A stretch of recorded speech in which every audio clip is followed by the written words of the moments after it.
Hello and welcome back to my small little library.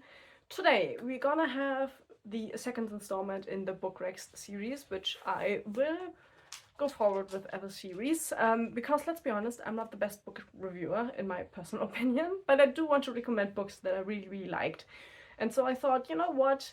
Why not just call it book RECS? And yeah, it's more a recommendation with a little bit of a review sprinkled in as best as I can do.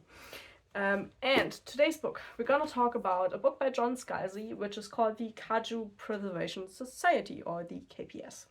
And I bought this book, I think, actually not that long after it was published.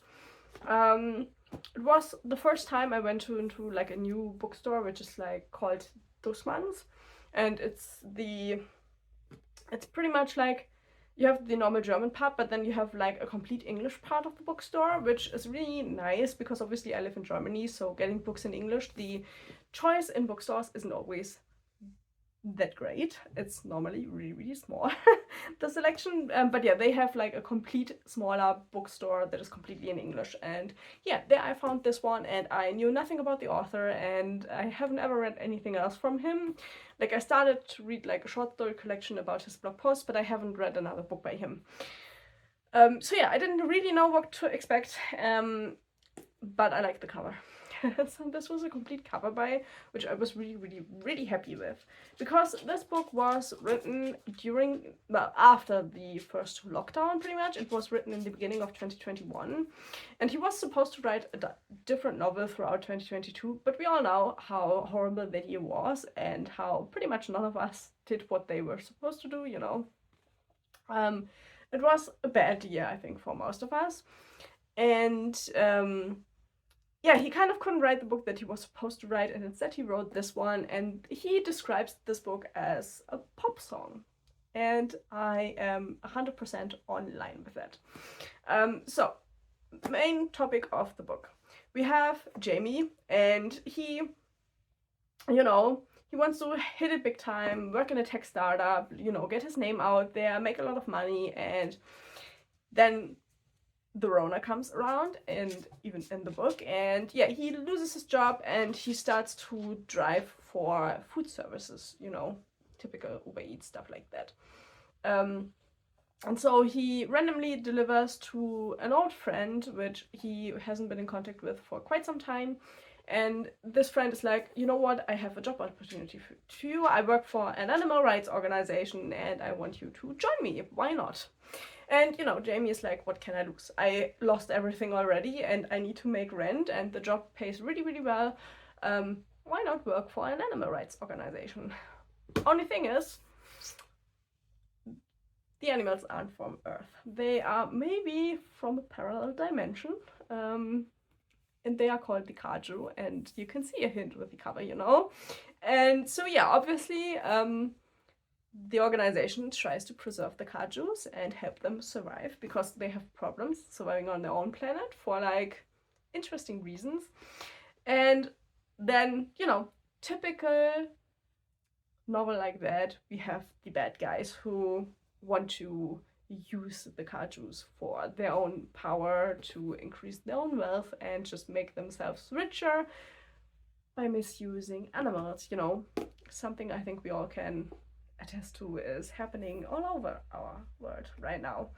But yeah, obviously Jamie isn't okay with that, and the book goes from there.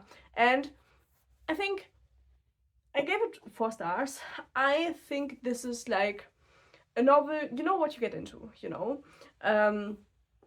It's a light novel. It's not something with twists and turns and like super dark topics, stuff like that, you know. It is a lighthearted book that is there to entertain you, to give you a laugh and make you happy that you've read it, you know. And so yeah, the author describes it as pop song, you know. It's something that like comes around and really popular for a time. It is really entertaining and then kind of vanishes again. And that is what this book is. And I really like the description of a pop song because, you know, pop isn't like the main genre of music I listen to. I bet I do listen to everything, you know, but it's sometimes you have these pop songs that just are out there and everybody loves them because they're just really, really entertaining and good, and you just really love it, you know, and then the next one comes around and it's kind of similar. So yeah, that is a really, really, really entertaining book, and I think it was really, really needed. Because I also bought it, you know, I do like my darker books, let's be honest. I do like the books that make you think. I really like that, but I think sometimes you just need a book in between that just feels good while reading it, and you know, you don't have to worry about like, oh, what twist and turn is going to come. It's just like pretty obvious from the beginning what is kind of going to happen, and you just enjoy the ride. I think you could also say it's kind of like, you know, an entertaining movie that is maybe not like a cinematic masterpiece, but it's just entertaining, and you watch it for the entertainment factor and you love it for that, you know? I think that is this in book form. And I think something that this is also kind of important of, it reminds you that, you know, not every book needs to be this thought-provoking impression, you know, that lasts, that you remember for years and for years. The most I remember this for is just for the entertainment that I had while reading it. It was pretty much a book where you're sitting down, one sitting, just read through it, and at the end you're just really happy about it, you know? I feel like sometimes when you read books that really get you down and really like, I don't know, kind of get to you, and afterwards you're like this pit and you don't really want to be there, you know, but the book got you there, which isn't a bad thing, but you don't always want that, especially I feel like if you already aren't in the best mood maybe, for example, because you just had a whole year of lockdowns and stuff. And for a lot of people that was actually really, really bad. For me personally, it was kind of good because since then I could work in my, like, at home 100% of the time. I don't have to go back to the office, which is great. But yeah, for a lot of people, it meant losing their jobs or their security in their job, you know, that they've had before. Or maybe they were forced to still go into work, even though maybe they couldn't really because of health problems and stuff, you know. And I feel like if you're in that kind of a situation, maybe you don't want the hard-hitting books, the books that make you feel really, really bad. One example, because I'm just looking at it right now, Into This River I Drown, for example, by T.J. Klune. That is an incredibly sad book, and you can't do that always, you know? Sometimes you just need something entertaining. And I think this is one of the best books out there for that, in my personal opinion, from the books I've read so far in my life, which isn't like every book out there, but you know, if you want a really entertaining book, I would say really go for it. Also, it's cool. I haven't read Godzilla or something like that. Like, I mean, I read a few of the Godzilla comics, but I'm not like a massive Godzilla fan, for example.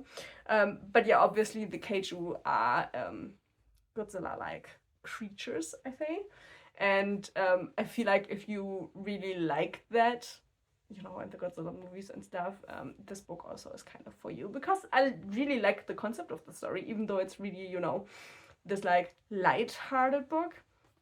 I feel the concept of having to preserve animals that aren't even living on our own planet, because, you know, we're humans, we can't help it, but get involved in things that maybe we shouldn't get involved in, you know, something like that. I think it's kind of a funny concept because it's so human, it's so us as a concept. And yeah, so the main character also is a really fun main character, because obviously he's not this really like, oh, I'm so important kind of guy, you know. He's just somebody who wants to get on with life and enjoy what he's doing, and he just, you know, goes out there and is like, why not? Just go for this animal rights organization, and he has no idea what he's supposed to do, you know. And then he gets told like, oh, you have to go to the secret station out there, and he's like, oh, okay, let's do this. And I really loved it. I think it's one of the most like purely entertaining novels out there. So yeah, that is why I wanted to do this video and kind of share it, because I haven't actually, at least like online, haven't heard a lot about this book, and I feel like it should be shared. I mean, the harder years, well, it's not that it's getting any easier out there, you know, but I feel like we can kind of recuperate now from the like really bad years, but I still think like a really entertaining novel is always good. So yeah, I really love it, and I hope you might pick it up. So yeah, thank you for watching, and hopefully I will see you in the next video. Bye bye!